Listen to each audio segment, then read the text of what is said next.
Shalom, nous allons étudier le Daf Yud dans Masechet Shabbat et nous reprenons 9 lignes à la fin du Daf Yud Gimel Amud Bet. Ushuna Asa Dava Gazrou, il y a 18 choses qui ont été instituées ce jour-là dans le grenier là-bas de Chania Mecheskia Ben Garon.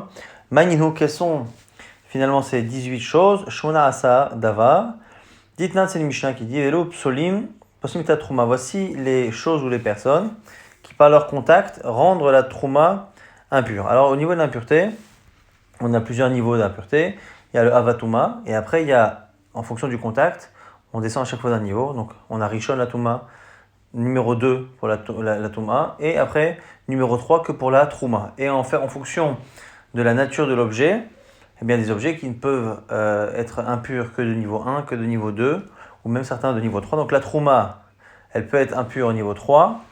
Et on verra, donc il y a des choses qui sont des Rabbanan, de Raïta. C'est dans cette souga qu'on va apprendre quasiment le plus de choses sur les Lichot, Touma, Minatora et Minerabanan. Donc, quelles sont les choses qui rendent la Trouma pasoul? Alors, on dit quoi? Ochel Rishon, Ochel Sheni. Celui qui mange un aliment et l'aliment a lui-même un statut de Touma impur numéro 1, et bien lui-même vient numéro 2. Et donc, quand il touche de la trouma, elle devient numéro 3, donc elle est psoula. Pareil, s'il mange un aliment qui est numéro 2, ochel sheni, et bien là aussi, malgré que normalement il devrait lui-même être numéro 3 et après donc ne pas transmettre, il peut lui-même transmettre après à la terouma. Acheter mashkin tmein, celui qui boit des liquides impurs, là-bas osho verubo bamaim, et celui qui rentre dans un bain d'eau qui ne sont pas des eaux naturelles, donc de l'eau qui a été déplacée, on verra pourquoi. Et pareil pour celui qui aurait versé sur lui une quantité de 3 login d'eau aussi qui ne sont pas des eaux naturelles mais de l'eau portée, transportée, maim shovim, vea sefer et les sfarim, les sifrei kodesh en général, les parchemins, vea yadaim, et les mains en général ont aussi un statut qui rend impur la trouma que l'on touche. Ve'at vulium, celui qui a été au mikvé mais qui attend que la nuit passe pour être pur complètement. Ve'ochlim, et les aliments, ve'akelim, et les ustensiles, shenitmeu bemashkin, qui ont été rendus impurs avec un liquide. Ça, c'est justement ce qui est cité. Dans la Gemara, avant de détailler chacun de ces 18 cas, pose la question sur qui est le Tana. Matana, qui a enseigné à Ochel Rishon, Ochel Sheni, Mifsal Pasle Tmouye, Lomitamu. Qui est celui qui pense que dans ces situations-là où on a mangé un aliment qui est numéro 1 ou numéro 2, eh bien la trouma, elle est devenue psoula. Psoula, c'est-à-dire qu'elle est impropre à la consommation, mais elle n'est pas tméa. Tméa, c'est impur, c'est-à-dire que ça peut lui-même rendre impur. Et donc, ici, ça veut dire que celui qui mange descend d'un niveau par rapport à la touma qu'il a consommée, et donc il ne transmet que du numéro 3. Et numéro 3, la trouma, elle est elle-même impropre, elle est impure, mais elle ne peut pas elle-même transmettre. Donc elle n'est pas tméa, elle est ce qu'on appelle psoula. Donc qui est le Tana qui pense ça? Amar Baba Bachana, il dit c'est Rabbi Yoshua. Pourquoi? Dites-na, il y a une Mishnah qui rapporte une marloquette Rabbi Eliezer, Rabbi Yoshua. Rabbi Eliezer Omer, Aochel Rishon. Selon Rabbi Eliezer, celui qui mange un aliment prend le statut d'impureté de l'aliment en question. Le même niveau, pas un niveau inférieur. Celui qui mange un aliment qui est impur numéro 1, eh bien lui-même est numéro 1. Ochel sheni. Ochel shlishi, pareil. Donc niveau 1, niveau 2, niveau 3. Il prend le statut de l'aliment qu'il a consommé. Rabbi Yoshua, par contre, lui dit Ochel rishon. Ochel sheni. Et celui qui a consommé un aliment qui est numéro 1 ou qui est numéro 2, lui, ça le rendra numéro 2.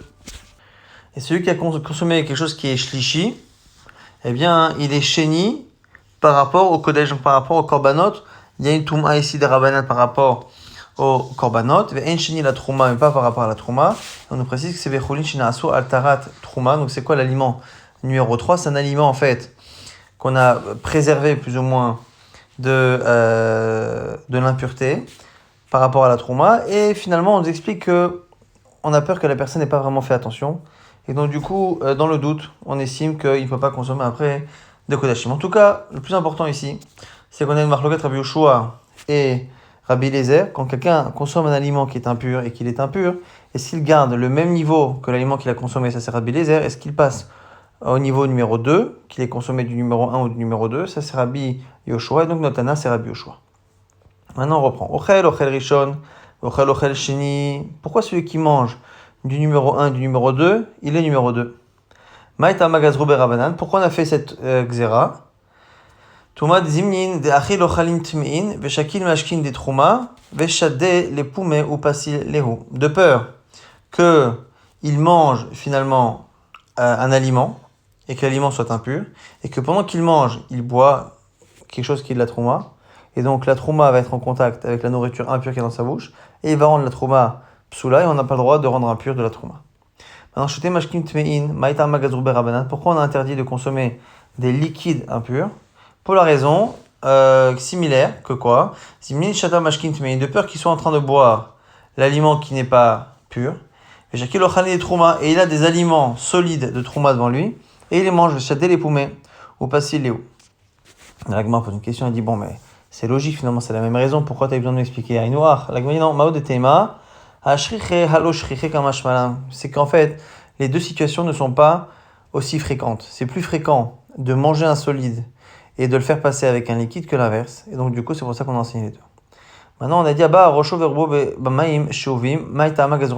pourquoi les Chachamim ont rendu impur par rapport à la Trouma celui qui se trempe dans un bain d'eau, mais qui est de l'eau du robinet ou de l'eau qui est portée, donc qui est transportée. Pourquoi?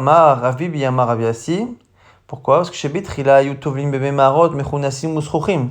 Parce que souvent à l'époque, les gens se trempaient dans des eaux stagnantes. Donc le mikvé se faisait dans des eaux stagnantes. Et après, du coup, les gens se sentaient sales, poisseux. Et donc, du coup, ils allaient après prendre un bain dans de l'eau propre. Et ils trilou vers Asaum Keva. Et ils en ont fait une règle quasiment fixe que les gens allaient au mikvé. Tout de suite après, ils allaient se baigner, parce que les eaux du mikvé ne peuvent pas être déplacées. Et par contre, de l'eau propre, on pouvait la déplacer, donc on se baignait après.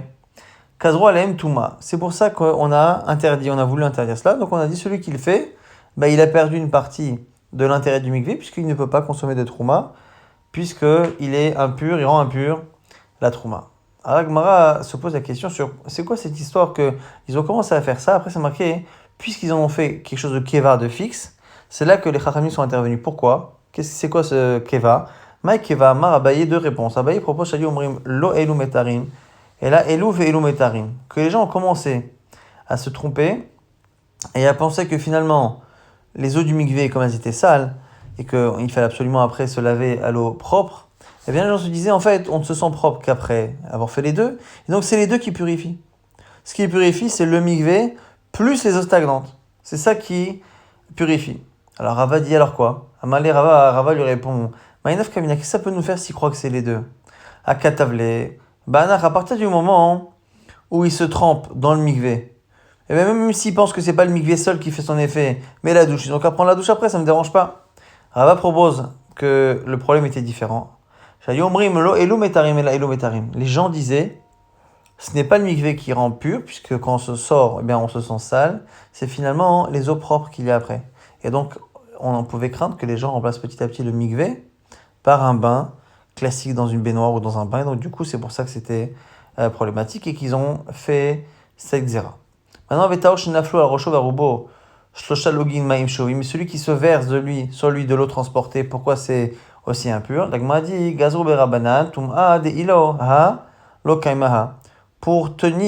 pour supporter l'autre, que si finalement on interdisait de faire un bain après une mikvé, mais qu'on autorisait de prendre une douche, eh bien on aurait le même problème. Donc du coup, il fallait absolument verrouiller.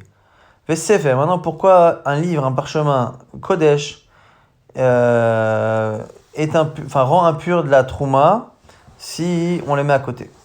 Maïta ama gazrube rabanan touma amara meshachia répond chez bitrila yu matznim et aochalim des trouma et tsel sefer Torah, parce qu'à l'époque ils mettaient les aliments qui étaient trouma, ils les mettaient dans les mêmes boîtes qu'on mettait les sefer Torah. Pourquoi? Ils disaient aïkodesh, les deux sont saints, de la trouma c'est saint et le sefer Torah également. Lorsqu'on a vu que ça occasionnait des pertes, Rachid nous explique que les rongeurs étaient attirés par la nourriture et rongeaient en même temps les sifrei Torah. Gazroubé Rabbanan Touma, c'est là que Chachamim ont dit non. La trouma devient impure si elle rentre en contact avec un sefer Torah, donc c'est pour ça qu'on peut plus les mettre à côté. Maintenant les mains. Ayadaim. Pourquoi les mains sont considérées midei Rabbanan comme étant impures? On nous propose parce que les mains sont entre guillemets baladeuses, c'est-à-dire qu'on ne fait pas attention, on met les mains. Et donc, on a tendance à toucher plein de choses, et il est possible qu'on ait touché quelque chose d'impur. Tana af yadaim abaot mechamat sefer, poslot et atrouma. On nous rajoute que même des mains qui ont touché un sefer, eh bien, elles-mêmes, elles sont considérées comme étant poslot la trouma. Pishum de Rabbi Parnar, et on dit ça au nom de Rabbi Parnar, Damar Rabbi Parnar, Amar Rabbi Yochanan, Oches sefer Torah arum, yegva arum, celui qui touche un sefer Torah avec ses mains, donc il prend un sefer Torah nu, sans le couvrir, eh bien il sera enterré nu. En gros, il ne faut pas toucher le clave du sefer Torah. L'Agma se pose la question sur cet enseignement, ça veut dire quoi que il sera enterré nu? On précise que non, peut-être que la nudité dont on parle, c'est nu sans les mitzot. L'Agma dit, quoi? Belo mitzot, là aussi tu peux penser que quelqu'un, il a fait toute sa vie des mitzot, et à la fin, il aura perdu toutes ses mitzot parce qu'un jour il a touché un sefer Torah sans le couvrir. Et là, arum belo otamiza. Non, forcément, il est nu, mais nu de 7 mitzvahs. Donc la mitzvah qui est importante de rhabiller le sefer Torah, de s'occuper du sefer Torah, cette mitzvah, il la perd parce que finalement, il ne porte pas comme il faut le sefer Torah. Hey Gazur Bereisha, la Gemara se pose la question par rapport au Yadaim. Qu'est-ce qu'on a fait comme Xéra en premier? C'est-à-dire qu'on a vu que les mains qui touchent un sefer Torah sont impures. Et après, on a vu que les mains, en général, sont impures elles-mêmes. Elles sont pour sauter à trouma les deux. Donc, à quoi ça sert de faire une Xéra parce qu'il y en a une qui inclut l'autre? La Gemara a dit Kevan de Argazo Bereisha à tout la Mali. Si déjà, on estime que les mains étaient toutes impures, à quoi ça sert de rendre impures les mains qui ont touché un sefer Torah? On va dire L'argazo Bereisha va d'Argazour Bechulu Yadaim. Au départ, on a fait la Xéra que pour les mains qui ont touché le sefer Torah qui sont pour sauter à trouma. Et après, finalement, on a fait ça pour toutes les mains. La Gemara dit Utvulium. Sur le Tvulium, on a dit celui qui attend le coucher du soleil pour être pur. La Gemara dit, mais Tvulium midoraitaou. Mais le fait que le Tvulium soit impur avant que le soleil se couche, eh bien c'est marqué dans la Torah, c'est le coucher du soleil qui va faire qu'il va être pur. La Gemara dit, tu as raison, ça même mikan Tvulium, il faut enlever de la liste Tvulium. Après on a dit les aliments qui ont été rendus impurs au contact de liquide. La Gemara dit, mais mashkin demai. De quel liquide on parle? Il est mashkin b'mechamad sheret. Si c'est un liquide qui lui-même est impur parce qu'il est en contact avec un avatuma, c'est-à-dire avec une source d'impureté de base, et donc qui est comme un des reptiles. C'est d'Oraita, c'est Minatora ça aussi. Donc c'est pas les Rabbanan qui ont interdit un aliment si il a touché le sheret, eh bien le liquide lui-même il est numéro 1, et donc du coup, il transmet l'impureté à des aliments. On s'est marqué là-bas que tout liquide qui est bu a un statut d'impur s'il touche un reptile. Et là-bas, donc forcément, pour rester dans un lien des Rabbanan, c'est des os qui ont été en contact avec les mains. Comme les mains sont interdites midei Rabbanan, car elle rentre la trouma psoula, eh bien si de l'eau a touché des mains, eh bien cette eau même aussi va rendre pasoul la trouma. Et maintenant les objets qui ont été rendus impurs avec le liquide. Alors là aussi, de quel liquide on parle? Si on parle d'un liquide qui provient là aussi d'une source de l'impureté qui est le zav, celui qui a un écoulement. C'est d'Oraitani ou d'Irti vichiyarok azav. Batahor, là-bas on dit que si la salive ou n'importe quel autre liquide qui sort du corps d'un zav, eh bien rend les objets qui touchent impurs. Et on fait une rachat qui n'est pas nécessaire ici, que mash beyat tahor timetilecha, que même ce qui est dans les mains de l'impur en tout cas. Et là le mashkin abayim echamad sheret, donc forcément qu'on parle de l'eau qui est en contact avec un sheret. Et cette eau qui est en contact avec un reptile, minatora, elle ne peut rendre impure que des aliments, mais pas des objets. Mais de peur qu'après on se trompe et qu'on fasse la même chose avec de l'eau qui est en contact avec un zav, on a interdit également ce cas-là. Et d'ailleurs, la Gemara se pose la question sur les mains. Yadaim, Talmidei Shammai ve Hillel Gazo. C'est pas. Comment on peut dire que c'est les élèves de Hillel et Shammai, donc il Bet Hillel et Shammai qui ont décidé là-bas, dans le grenier de Chanem et Cheskia, alors que nous on sait que c'est Shammai ve Hillel Gazo. La Gemara dit Tanya Rabbi Yosef ben Yoezer, Ish Tsereda, Yosef ben Yochanan, Ish Yerushalayim, Gazru, Touma, l'Eretz Ami. Marqué là-bas, dans un enseignement, dans une braïta, que les deux Rabbi Yosef ont été gozer, la Touma, l'impureté, sur de la terre qui provient de pays qui ne sont pas Eretz Israël, qui est les et sur un bocal en verre qui peut prendre de la Touma, même si ce n'est pas marqué dans la Torah. Shimon ben Shatach tiken ktuba leisha. Shimon ben Shatach a fait une décision par rapport à la ktuba des femmes. Et Gaza Touma al kele matechot. Et là, on verra plus tard ce que ça veut dire, mais il a aussi rendu tamé les ustensiles en verre. Shammai ve Hillel gazro Touma al-Yadayim, mais c'est Hillel et Shammai ensemble qui ont fait une xéra sur les mains. Et nous, on a enseigné que la Touma des mains, c'est les élèves de Shammai, non pas Shammai, mais les élèves de Shammai qui ont été plus nombreux que Hillel et qui ont donc fait la xéra. Donc il y a deux problèmes, c'est qu'une fois c'est marqué Bet Hillel, Bet Shammai, une fois c'est marqué Shammai, et en plus quand on parle de Shammai, c'est Shammai et Hillel ensemble, et non pas en marque locale. La grande vérité, ma Shammai Vessiato, Hillel Vessiato.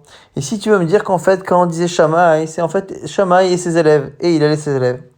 Amar Rav Yuda, Amar Shmuel, Shumna Asar Davar Gazrou, Bushmana Asar Nechleku. Ça marche pas parce que c'est marqué que sur les 18 xérotes là-bas, eh bien c'est 18 xérotes sur lesquels il y a eu 18 désaccords. Et qu'à chaque fois on était posé comme la majorité. Et donc, ça ne peut pas aller. Parce qu'une fois on nous dit qu'ils ont été gozés ensemble, une fois non.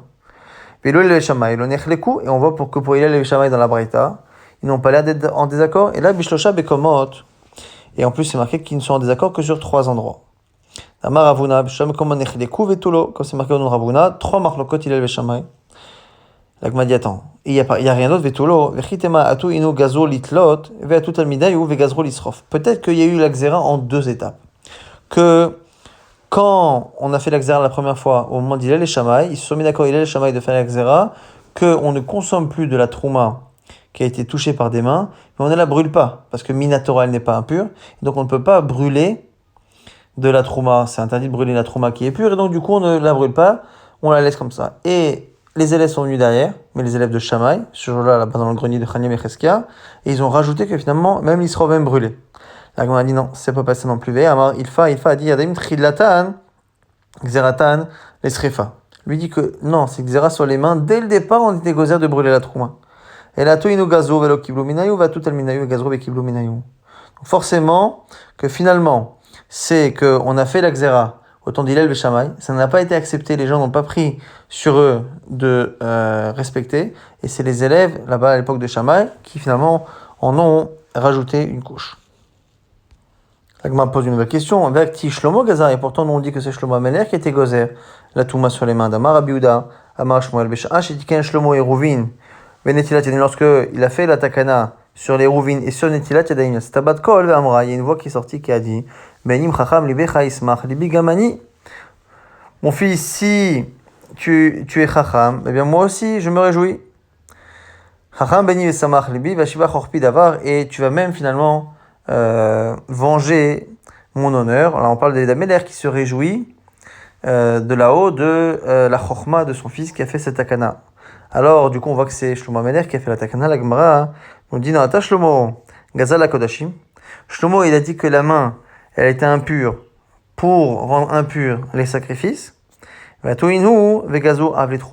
eux, cette fois-là, ont rajouté les élèves de Hillel et Shammai, et Bet Shammai, Shammai, Hillel, et après leurs élèves plus tard, qui ont remis cette halakha-là, que finalement, même la trouma. Donc c'est un niveau encore supérieur, la trouma jusqu'à 3, alors que les kodashim jusqu'à 4.